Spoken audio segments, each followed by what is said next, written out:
Hello, and thank you for joining us for tonight's workshop, Freedom Songs, the Music of Change, led by Maimouna Youssef, also known as Mumu Fresh.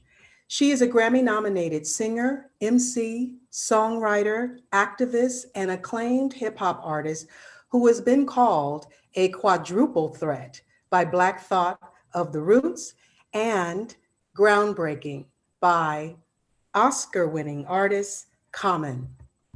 In 2018, Maimouna reached international acclaim for her featured performances on NPR's Tiny Desk concert series as a solo artist, as well as alongside Robert Glasper, Common, Black Thought, DJ Dummy, and Kareem Riggins. In 2018 and 2019, Harlem Stage extended an invitation for Maimouna to be our artist in residence. In this role, she conducted and led arts education workshops and also performed with her incredible band. I could not think of a better time to celebrate the galvanizing power of protest music as we head into the 2020 elections. So please welcome Maimouna Youssef, also known as Mumu Fresh. Thank you so much for having me. Thank you so much. I am excited to be able to share with you all a little bit about my background and how I got into doing protest music, how I view my music. Um, and I think the root of protest music or freedom songs is really radical joy. It really is this idea that in the midst of everything, we can still sing. You know, people look at singing. A lot of times I'll be walking down the street just singing to myself. It's something I do all day, every single day. And strangers would comment and say, wow, you must have had a really good day today if you're singing. And maybe I did, and maybe I didn't.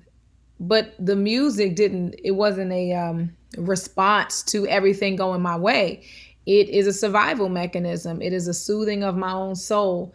It is a declaration of my right to survive, to still be here, to have a voice to sing, you know, to exercise my right to use my voice in a way that brings me joy, that uplifts me, and subsequently uplifts the other people that I pass by on the street as I'm singing.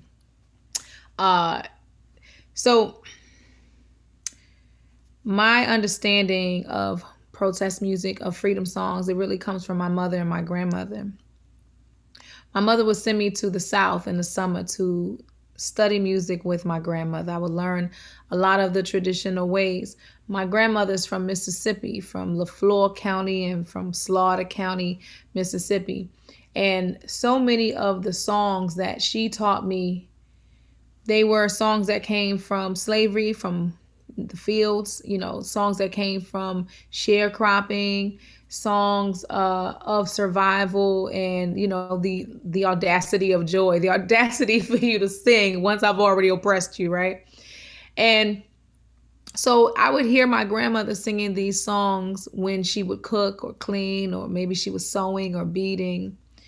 And I would always think when I was small that the songs were really sad. They may say something like, steal away, steal away, steal away to Jesus. I ain't got long to stay.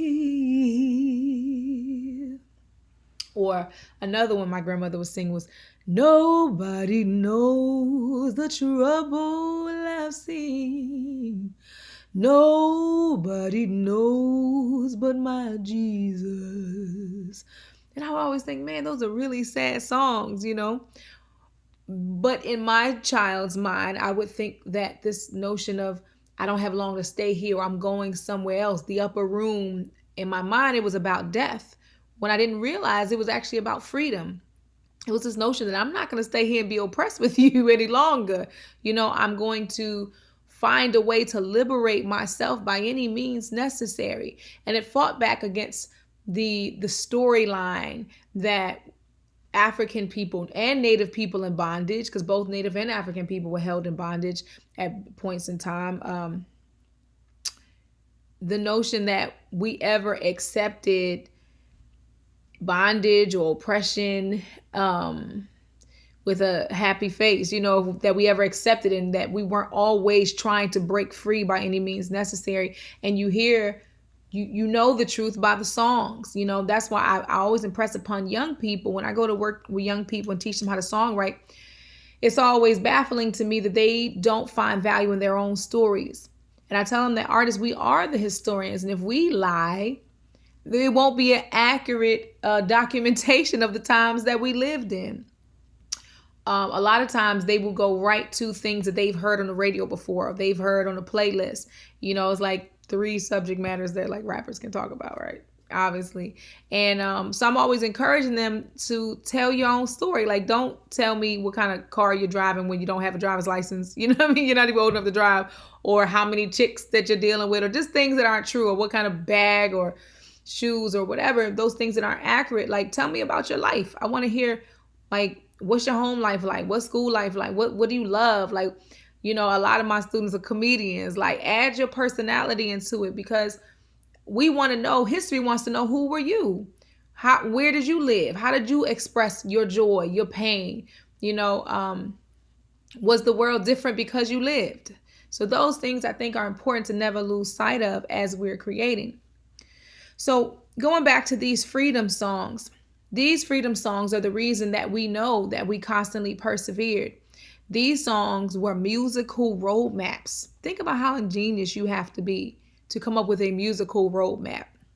In addition to the quilts that we would also sew together that had, landmarks in places like that. They had instructions on how to get to Pennsylvania, or how to get to New York, or how to get to Canada eventually, which is what we call the promised land. So a lot of the songs that we sang were about escaping to the north. I love this one song called Run Mary Run, I Say. You got a right to the tree of life. Again, it speaks to this notion that no matter what they're telling you about your lack of humanity, you have a right, you have a God-given right to the tree of life. Run, Mary, run, I say. Run, Mary, run, I say. Run on, Mary, run, I say. You got a right to the tree of life. Hey, you got a right to the tree of life. And you will see people get into circles. They call them ring shouts. And they stomp their feet back and forth. So they took the drum away from us. But we just slap our legs and stomp our feet and still create the syncopated rhythm that took us into a trance-like state and connected us with God. So we would sit in, stomp in a circle. And when we were preparing to leave, you would hear there were certain songs that were used to rev up the encouragement, right? Because you knew you were going to have a long journey, and the chances of you being caught and murdered were high. So that takes a lot of courage to be able to know what the odds are and still be able to do it anyway. And you're talking about sometimes people may travel from Georgia to Canada, I mean, today you can't get people to walk across town, let alone, hundreds or thousands of miles. So they had to get themselves in a certain trance state. Run, Mary, run, I say. Run, Mary, run, I say. Run on, Mary, run, I say. You got a right to the tree of life. You got a right to the tree of life. Oh, Lord, I got a right, Lord. I got a right, Lord. I got a right to the tree of life. Done told you. I got a right, done told you. I got a right, done told you. I got a right to the tree of life. Those songs would get us in a state where we was ready to roll out. Now, if something went wrong and somebody snitched, or somebody dropped the ball, or maybe just something didn't come through, right? Because you had to wait for a conductor, someone who was coming to lead you. So maybe something happened, the conductor got caught, or something happened where the conductor didn't show up, of the conductor of the Underground Railroad. And then you might hear a song like, I couldn't hear nobody pray. I couldn't hear nobody pray. Way down yonder by myself, Lord. I couldn't hear nobody pray in the morning. Couldn't hear nobody pray. Couldn't hear nobody pray. Way down yonder by myself, Lord. I couldn't hear nobody pray. Because if you didn't hear anyone pray, then we weren't leaving. If we did not first pray over the journey, bless the path that we are about to take, then it wasn't going to happen. So that was our coded message of knowing, like, okay, something went wrong. Everybody chill out, go back to business as usual.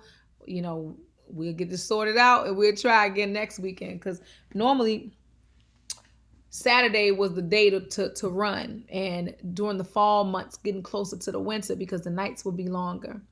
And on Saturday, if they found out that you were missing, they couldn't put it in the paper until Monday. So it gave you a little bit of headway to try and get further along on the escape route. Another really, really important song was Follow the Drinking Gourd. In the song Follow the Drinking Gourd, Africans used the North Star. So they were using astrology to guide themselves towards the north. And the drinking gourd was the Little Dipper, the Big Dipper. They were using different signs in the sky. For the old man is coming to carry you to freedom. Follow the drinking gourd. Follow the drinking gourd. Follow the drinking gourd. For the old man is coming to carry you to freedom. Follow the drinking gourd. They would also look at the moss on the trees to know if they were getting closer to the right direction. And the words would go, when the sun comes back and the first quail calls, follow the drinking gourd.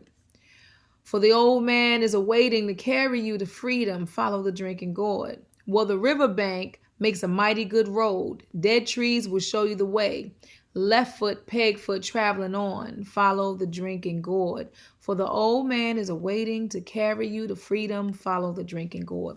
So there was a long, list of descriptions and landmarks to know which way to go. So this was literally a musical roadmap that went under everyone's noses because they think, look at them out in the field, just always happy and singing. It's like, nah, we plotting and a planning right now. We were smart enough to hide this in the music. And that's something that we've always done, not just in the lyrics, but in the frequency, in the moans and the hollers, how we communicate our pain and our story.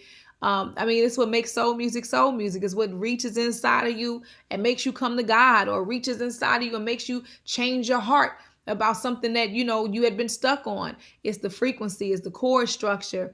There were certain chords that were banned by the Puritan church. They said they called the devil, and really, to me, they called you closer to yourself. They called you to your own freedom, that you would liberate yourself as a sovereign being that you were. It would release you from those shackles that systems had put in place to keep you in check and away from your God self. So protest music did that. Freedom songs did that, not just freeing you from an oppressive structure, but also freeing you from the shackles that we put on ourselves, on our own minds, the things that we agree to that no longer serve us. Freedom songs are also used for that. So I would sit with my grandmother and she would sing these songs about, going up to heaven, and, these escape songs, these freedom songs. And it connected me closer to a rich culture that I wouldn't have really any connection to, because I didn't grow up in the Baptist church like my grandmother did. My mother had converted to Islam already. And I didn't grow up in Mississippi. I grew up in Baltimore. So a lot of those stories I would have been very disconnected to. But like now, my friends always laugh and say, Mumu always singing Negro spirituals, because I have that tone in my voice, because that's how I learned to communicate with my ancestors. Is how I learned how to communicate my own pain. Just being a middle child. That's how I learned to communicate. I would sit on the piano and sing and create some of my own hollers based on the ones that I would hear my grandmother do. Another one was the gospel train. So again, we talked about the Underground Railroad. The gospel train is coming. The gospel train is coming. Coming round the bend. If you don't get there in time, you will not get in. No, get on board, boy, little children, get on board, boy, little children, get on board. Said there's room for plenty of more. Get on board, little children, get on board, boy, little children, get on board, boy, little children. There's room for plenty of more. That gospel train is coming, coming around the bend. If you don't get there in time, you will not get in. Right? So they telling you, look, the gospel train is coming. Don't tarry. Don't, take a long time. Grab whatever you want to grab. Come get on this train.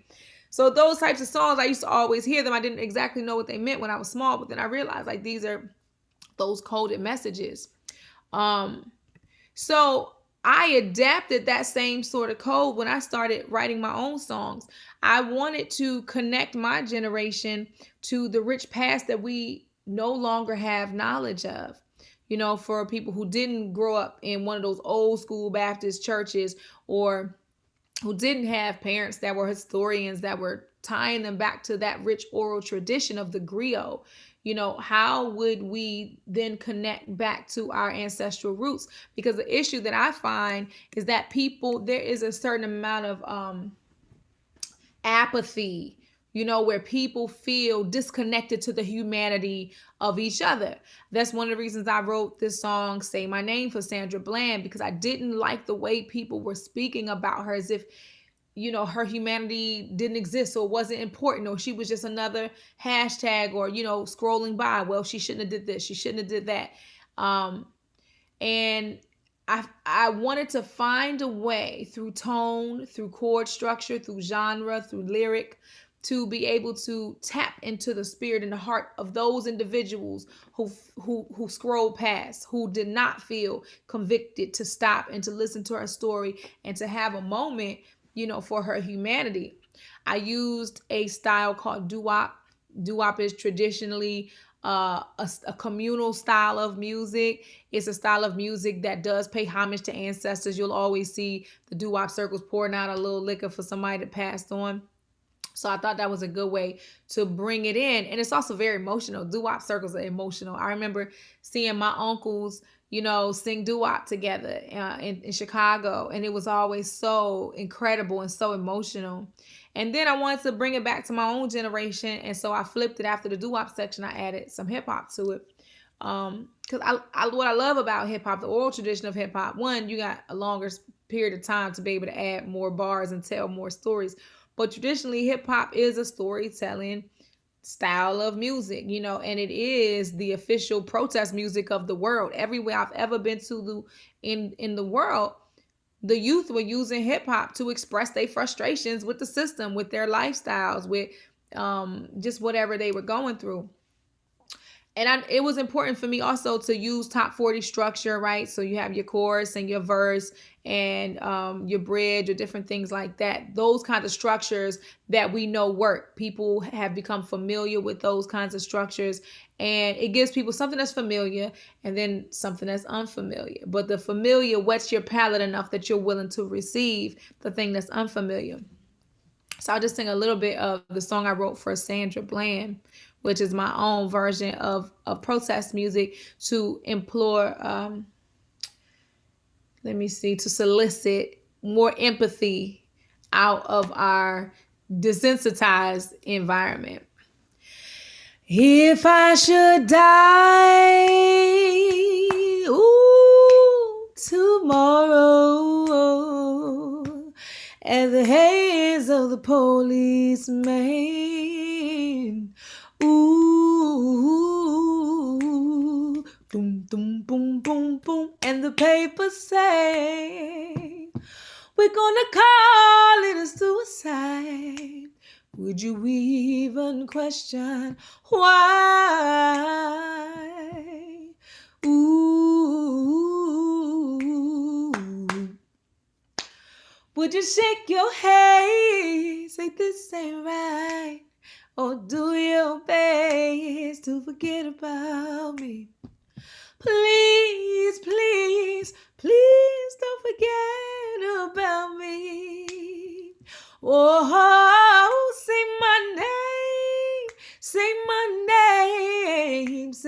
name, say my name, my name.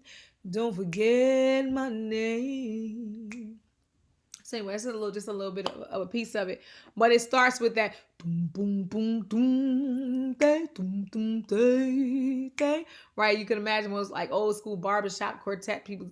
They singing in a circle, and everybody adding their own part to it and creating this polyrhythm that reconnects us. You know what I'm saying? Each person has a part that fits together, and it reminds us of what community is. The that we are intertwined, that we need each other, that we don't function well without each other. So you said, if you did not grow up in a black church, where are some resources that you can learn? Are there any resources and links?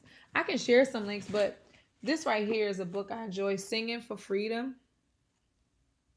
Story of the Civil Rights Movement through song. These are some of the songs. They don't go back to like slavery songs or field hollers. I could find some resources for you as well for those. But a lot of these songs are passed down like through oral tradition. And I mean, I think that's a really important part of being able to spend time with your elders, is that there are certain stories that history may get wrong, but the elders in your family, they'll remember what the real story about those situations were. Um, Rest in peace, John Lewis. I remember watching him speak about, he was part of the Freedom Riders, and talk about the music that they used during the Civil Rights Movement and how it fired them up. It created solidarity between them. He said, without singing, we would have lost a sense of unity and solidarity. It gave us hope during a time of hopelessness. So John Lewis would speak about the important role that music played in the Civil Rights Movement and giving people the strength to be able to push past physical violence, fatigue, and just hopelessness. And the music played a really important part. So the music wasn't just frivolous, we're singing to have fun, but it really is like we're singing for our lives. We're singing for our survival. And even when they were in the prison cells, they would keep singing the song so that you could know where your people were, what cell they was in, and have a sense of connectivity between everybody. And when I think about the apartheid movement in South Africa in the 80s, and they were also influenced by the songs of the Civil Rights Movement. And they had their own songs that they sang in Xhosa and Zulu and, the different languages of the ethnic groups in South Africa. And the prison guards, in the documentaries I've watched about apartheid in South Africa, the prison guards would say that they were haunted by the songs, that the songs were the scariest part of the uprising, is that these songs had so much power in them. They were so ancient and ancestral, and even though the people may not have had any weapons, but they just had this song that it sometimes would have the guards just stand still in their place, like shaking. He said even one of the guards spoke in this one documentary, Amandla. He said even if he were to hear the song now, he would be frozen in place and couldn't move. That's how powerful the resonant frequency of these songs were, and how powerful the spirit of the people to sacrifice everything to be free at all costs, whatever that was. And that's something you can't crush. That human spirit that gets to a point where nothing else matters but victory. Or it's hard to oppress that kind of person who really has that level of conviction. And the music adds to that, the sound, the tremor, the frequency, the harmonies, the lyrics. And then when many voices come together, create something powerful that's similar to links in a chain.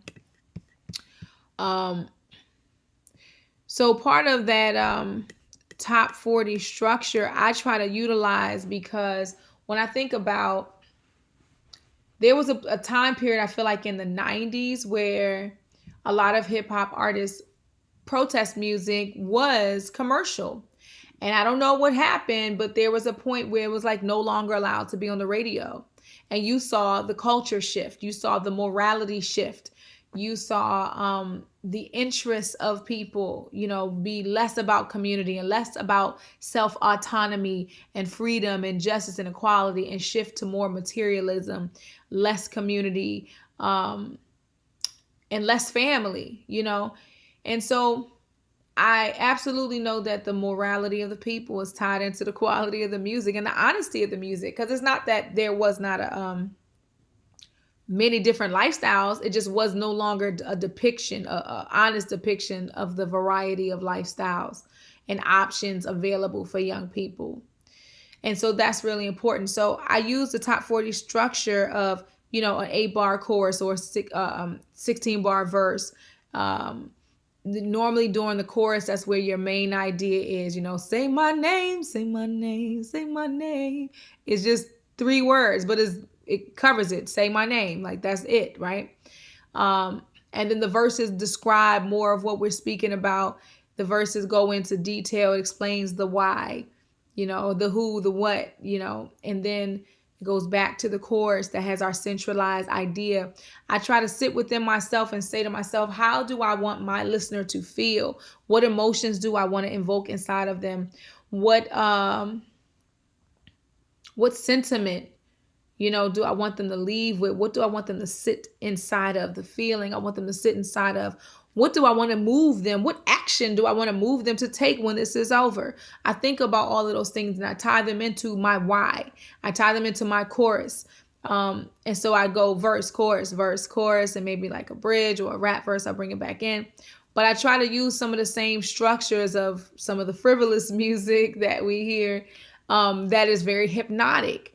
And try to tie in, well, how do we make this hypnotic? A lot of the older songs from slavery and during the blues era, post slavery reconstruction era, was based on hymns. They were things that just repeated over and over again.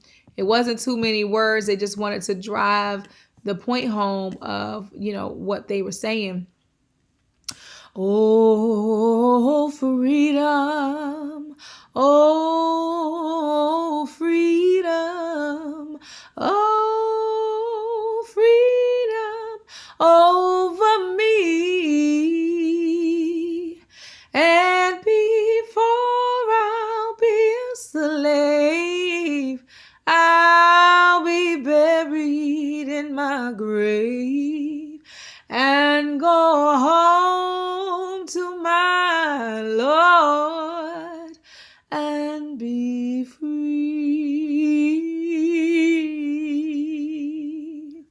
That's one of the first songs I ever performed when I was 4 years old. Another good one that I learned from Billie Holiday is Strange Fruit. Strange Fruit is a protest song. It lost her cabaret license. It was the first time we had ever saw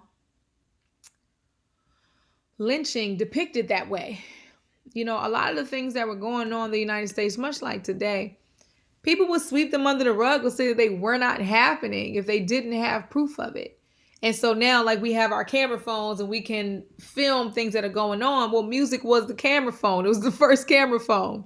It was the only way we could tell the story without people saying, you're lying. There's no way that that's happening. No, it absolutely is happening. And these songs, these, oral traditions explain the truth of it. Southern trees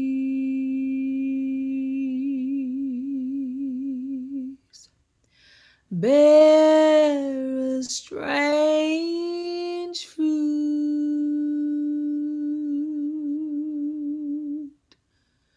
blood on the leaves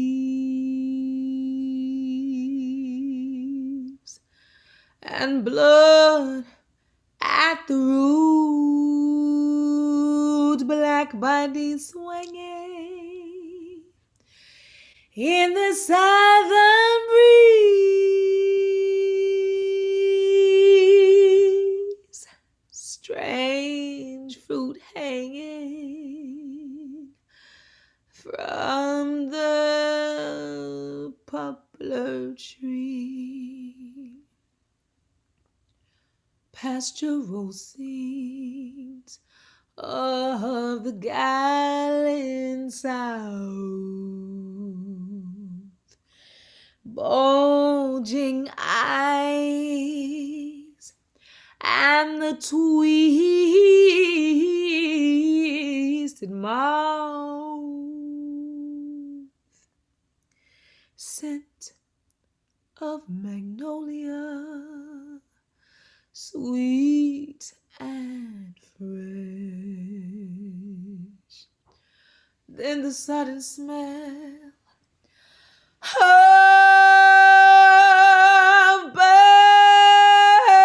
burning flesh.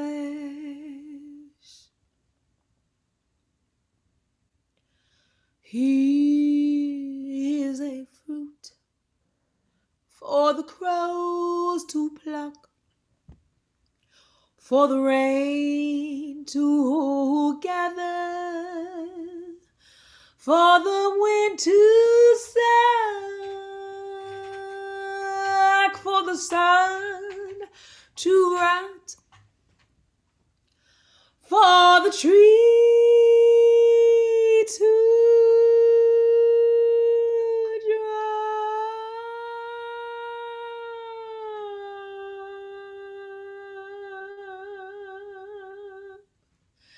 He is a strange and bitter cry.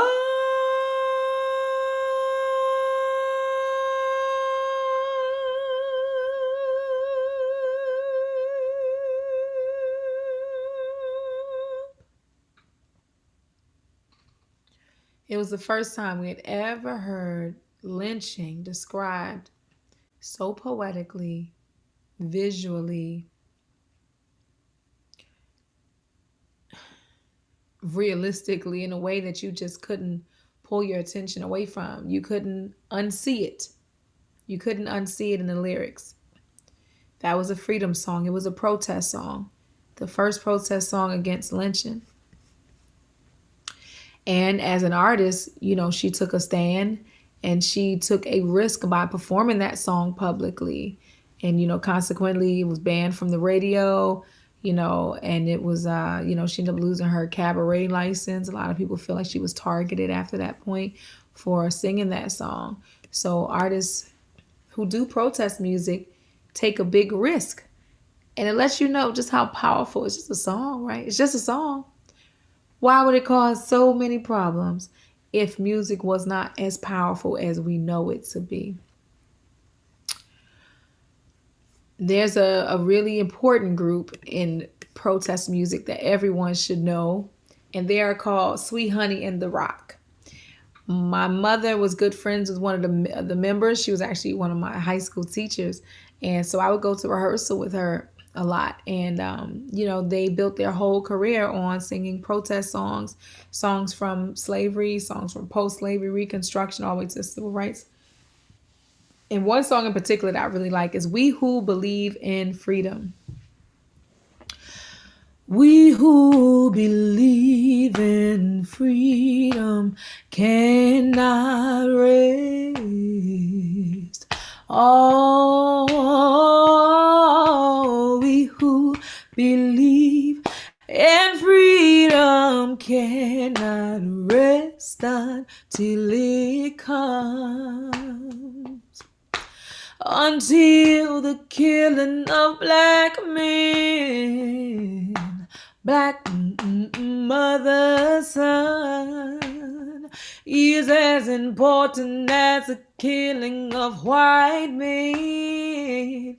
White mother, son, we who believe in freedom cannot rest. Oh, we who believe in freedom cannot rest until it comes.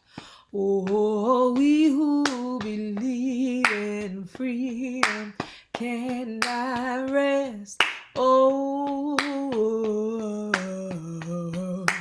we who And freedom cannot rest until it comes.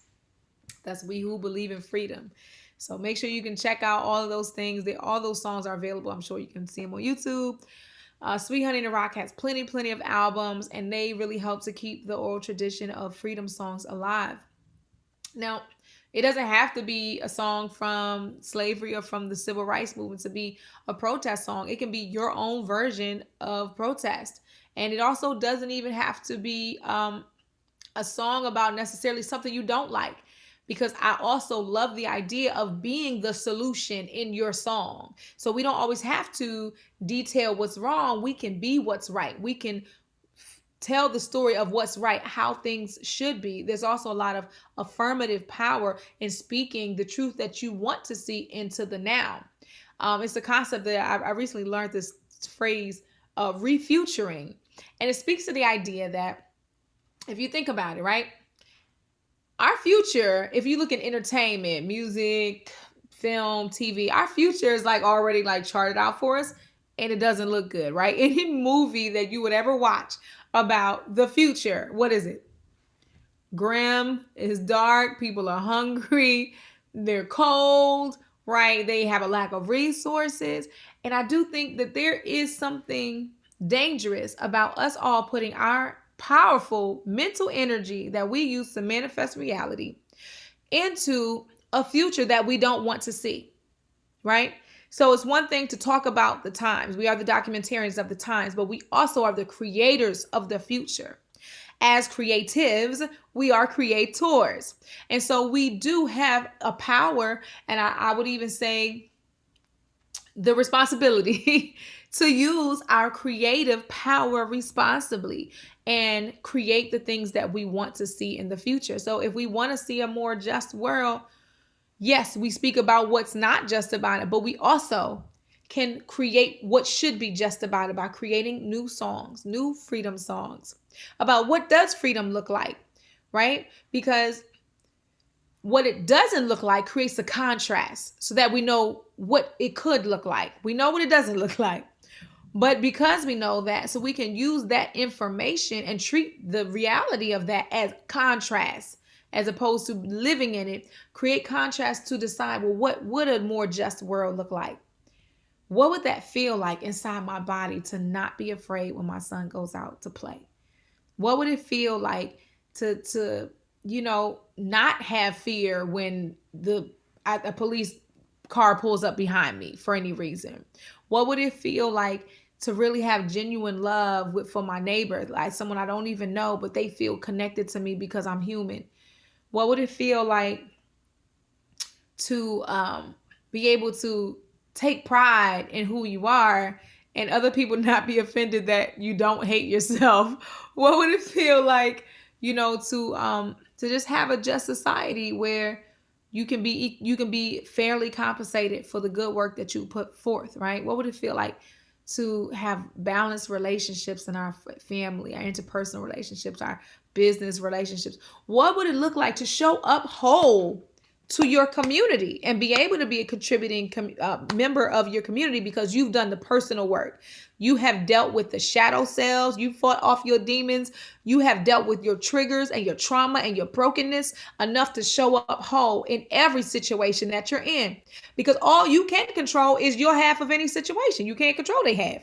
So the work is here. It can't be there because you can't control that.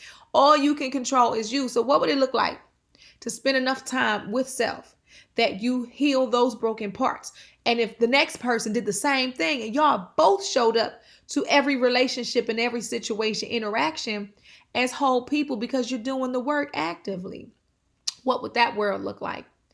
And to me, that is also a privilege and an honor that we have as creatives, is to create something that maybe no one's seen, or maybe they haven't seen it for 100 years or 1,000 years. We can still create that because it does exist. If we can think it, we can create it. So I urge all of my creatives out there to let your freedom song ring out. Let your freedom song also be something that maybe you haven't seen it yet, but something that you want to create and bring into reality. Let it be your audacious joy, your radical joy. That is also your protest. That is your freedom.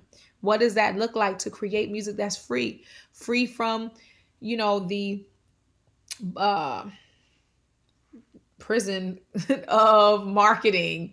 I have to make a song that people will like for these reasons, or a song that will fit into these markets. I have to make a song for the club. I got to make a song for whoever. Make the song for your soul. Make the song for your future generations of your kids. Make the song that you would want them to be the soundtrack to their new reality, their new world that you want them to live into. A world where, there's enough for everybody, right? There's no lack. There is more than enough. Let's create that world. Let that be our freedom song. Um, if you guys have any questions, I think we can take questions now. You can let me know, Monique.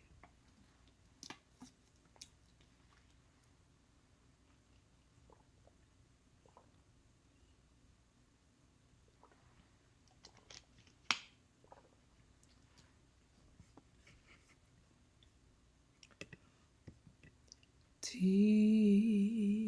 the old ship of Zion. 'Tis the old ship of Zion.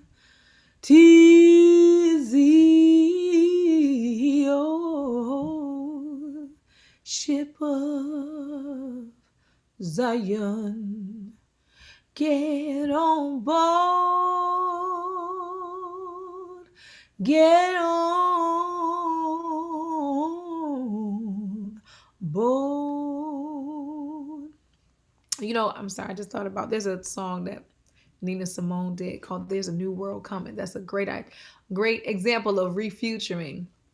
And it says, "There's a new world that's coming, and it's just around the bend. There's a new world that's dawning. This one is coming to an end. And it's growing stronger with each day that passes by." Yeah, yeah, yeah.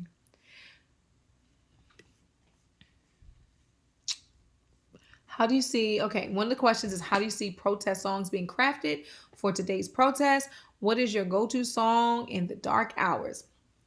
So I hear a lot of artists, I think for a lot of artists right now, I think we're trying to process everything that's going on, to figure out how we feel about it first, because that's important as an artist, to do the work, to process it, to know, yeah, how you feel. It's important to know how you feel.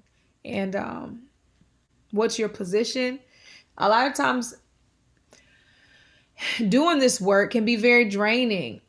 And how do you continue to do work that's draining, except that you must pour into yourself so that you can have, full cup to pour from. You can pour from your overflow when your cup is full. And to me, filling up the cup is about, for me, it's spiritual. It's about doing spiritual work, spiritual practice. It's about self-care, meditation. It's about detachment a little bit, be detaching from the outcome, right? Because we know that our music will outlive us, our efforts will outlive us. Sometimes we are planting trees for shade that we won't sit under, and that's a certain amount of detachment. You have to be okay with the fact that you may not sit under those trees, but you have to do the work as if you would. And so I think the songs that are being crafted right now, my advice for you to just be as honest as possible. Don't be contrived. Don't try to necessarily fit into a mold or say what you think people want to hear, but be honest. Because I don't think there are enough honest opinions. I think people are afraid of being bullied. They buy into groupthink. They buy into status quo. They want to say what everybody else is saying, so that they don't get trolled and canceled. But I think the best protest music is music that is honest, that is, an honest perspective that may be a new perspective that maybe people hadn't thought about, and you may give voice to a whole group of people who don't feel like they have a voice, or don't who are afraid to speak their own thoughts if it's not a part of the status quo group think. So my advice to artists creating new protest music is be honest, tell your truth. You know what I mean? Have an honest conversation with yourself, and then write from that point. And keep your why. What's your why? What did you come here to offer? Um, why this topic? Why this song? Why does this mean something to you?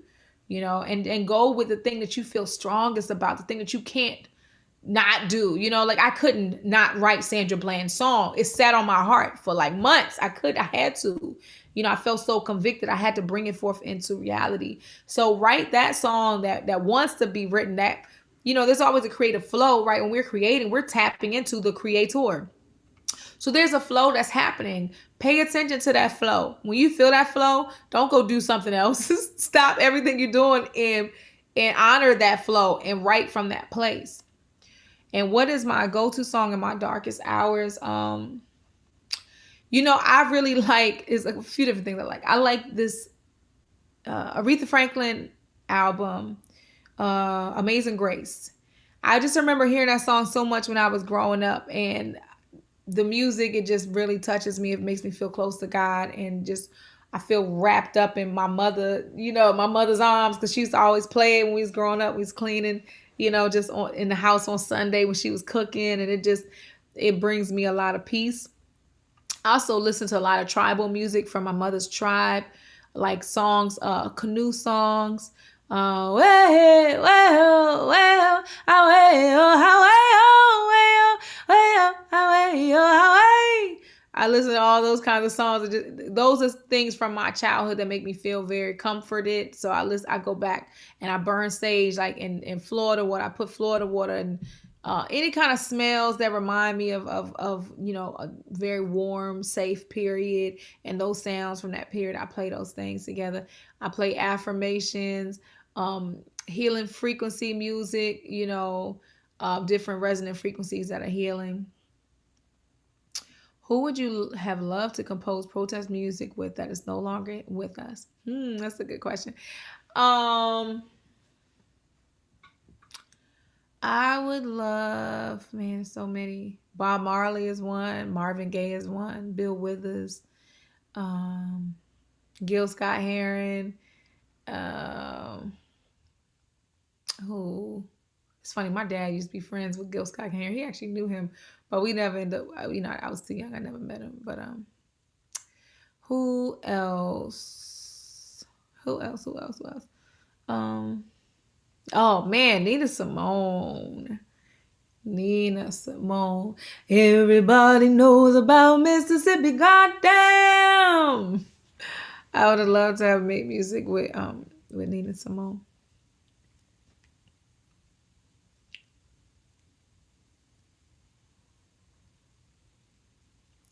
How do you continue reaching for radical joy with so much darkness? For me, I have to turn the noise off. I have to, I have days, couple of days where I won't get on social media. I just have to choose myself and my sanity first, besides the trauma porn and the it's like every second you're scrolling past a new emotion. Like that's not healthy. That's not healthy. So like I had to make a decision. Like I can't go like certain days, like I do my best, and that's how social media is really addictive, because you'll make a decision like I'm not doing this and you'll find yourself on it. But I do my best to make sure I pray first before I get on social media, to not just like wake up and then jump right on social media, but to just have my that inner dialogue first, set my intention for the day, and also decide what I want to watch, what I want to entertain. That's a part of my diet. So if I'm not going to eat foods that are unhealthy, I don't want to ingest visuals that are unhealthy for me either, because they affect me. I'll think that they won't, and then like 4 hours later I'm replaying that in my mind, and it's causing me to have an emotional reaction, or it's just making my day somber, and I'm like, nah, no, because I need my energy. I need to keep my positivity up. I need to stay productive. And while some of those things are important, right, and they do impact us in a strong way, and they help to create music, but I'm also really cautious about what I allow, how I allow it, when I allow it. And that helps me to manage my own emotional state and not be, you know, yanked around emotionally, by what I'm absorbing. Like that's really important. Um,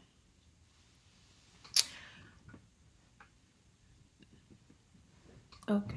Are there any other questions?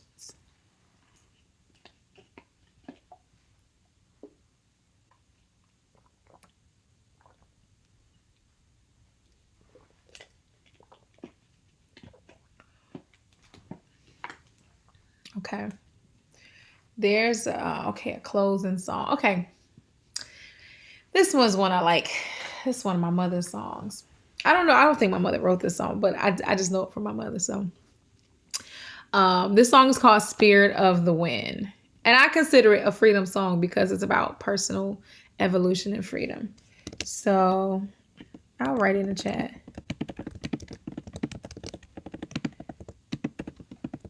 So it goes, Spirit of the wind, carry me home. Spirit of the wind, carry me. Spirit of the wind, carry me home to myself. Let's try it together. You at home. Spirit of the wind, carry me home.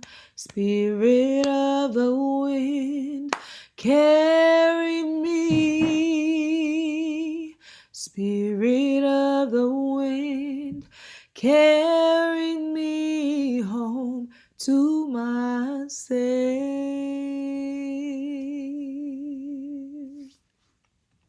Then we say, Spirit of the ocean, mother my emotion. Spirit of the sea, set my soul free. Spirit of the wind, carry me home to myself.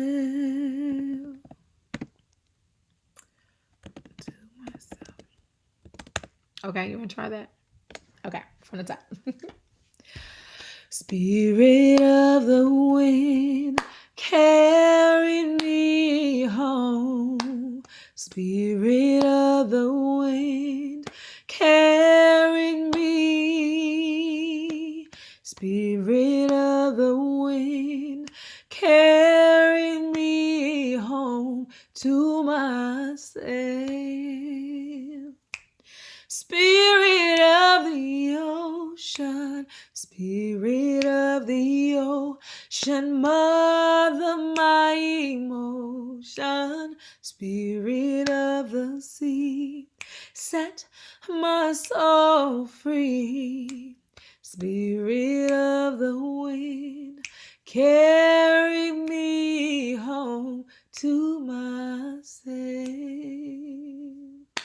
Spirit of the wind, y'all. Spirit of the wind, carry me home. Spirit of the wind, carry me. Spirit of the wind, carry me home to myself. Spirit of the ocean, spirit of the ocean, mother my emotion, spirit of the sky, spread my wings so I can fly. Spirit of the wind, carry me home to myself.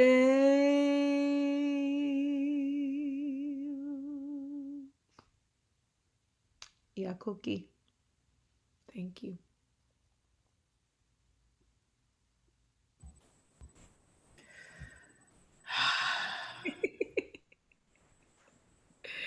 Thank you.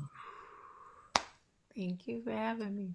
I'm thinking of grandmother who walks on water, your Yes. mom, and that breath, and Mhm. how she begins every set, and how she talks about the breath and Yeah. the heart. Um, so, one question someone asked if you could share if any resonance with those lyrics, any meaning or resonance that you can share with With the anyone. spirit of the wind, Yes. to me, it really is about centering, going within, finding the freedom inside of yourself. Because everything we want outside also resides within. Like every relationship is really a reflection of the relationship you have with yourself first. And so the spirit of the wind is like the releasing, right? The releasing the need to control, right? Because imagine the wind carrying you away. There'd be nothing that you could do about it, but embrace the vulnerability of the moment that I'm trusting God with all that I am, you know, and I am becoming one with nature, becoming one with the ocean, with the wind, with the sea, with the sky. Native people, we honor God by honoring all of creation. So we don't look at ourselves above a tree or above the rocks or above, like we're brothers and sisters in this, and they really know more than we do about being in union with God. They follow their divine purpose. They don't have the same free will. So we have free will, but in our free will, we also have the ability to lose ourselves. So this song like reminds us to come back to the earth, come back to um all of the creation that great spirit has created for us to ground ourselves with. When we are in nature, we're grounded. We're in the water, that spirit of the water. That's, it gives life, and it can take life. It's beautiful and strong and soft and moist, and it's loving, and it also can drag you out and take you up out of there and drag you out to the middle of the ocean, right? It's powerful, but it's also gentle and cooling. And so it like reminds us the duality of all things, and the reverence, you know what I'm saying? Like not being so in our ego that we don't remember to revere and the power of Mother Nature and the power of God. I love your amplifying the interconnectedness that is in nature, and that we have the opportunity to step into that in a more Absolutely. intentional way. We need each other, we need to be in community. And as I said in my opening, during this one, the pandemic, the multiple pandemics that we're going through, and particularly with the upcoming election. We're in the election period now. So, use these protest songs and this music to just shore you up, to anchor you, and Yeah. to feel that you're interconnected to your community, that you're interconnected with us. If Harlem Stage was open, Mumu would be doing this Yes, workshop I in would. the gatehouse, but we're not open. And this was designed to be participatory. So now that we have these great chats, these great questions in the chat and comments in the chat, folks want to come together. So the next one we do, then we can open it up, even if it's virtual, to have participants. So if y'all want that, just let us know. Reach out to us at Harlem Stage. You can reach Mumu on all her platforms. Tell them, because you got a lot going on with University I and do. all kinds of stuff. So where can they reach you and stay in touch? IG is just Mumu Fresh and Mooniversity Studies. Universities. So like university with an M, University Right. Studies. University Studies. Yeah, mooniversitystudies.com is the website for all the classes that I teach. And yeah, I always have stuff going. I keep saying I'm like, oh, I'm not doing anything this week, and then here I go with 1,700 different things going Right. on. Well, we are happy. We're pleased that you took some time out for us. And I love the quote, if you can think it, you can create it. So let us all tap into our imagination. I Yeah. think it also was Lucille Clifton who also had a quote similar to that. You know, what if you can see it, um, then it can manifest. You know, so Yeah. let us be manifestors. Thank you so Yeah. much, Be Maimouna. intentional about it. Yeah. So enjoy the rest of your evening. We'll see you You. soon, and thanks for Okay. joining us here at Harlem Stage. Thank you. Thank you for having me. Yes. All right. Peace.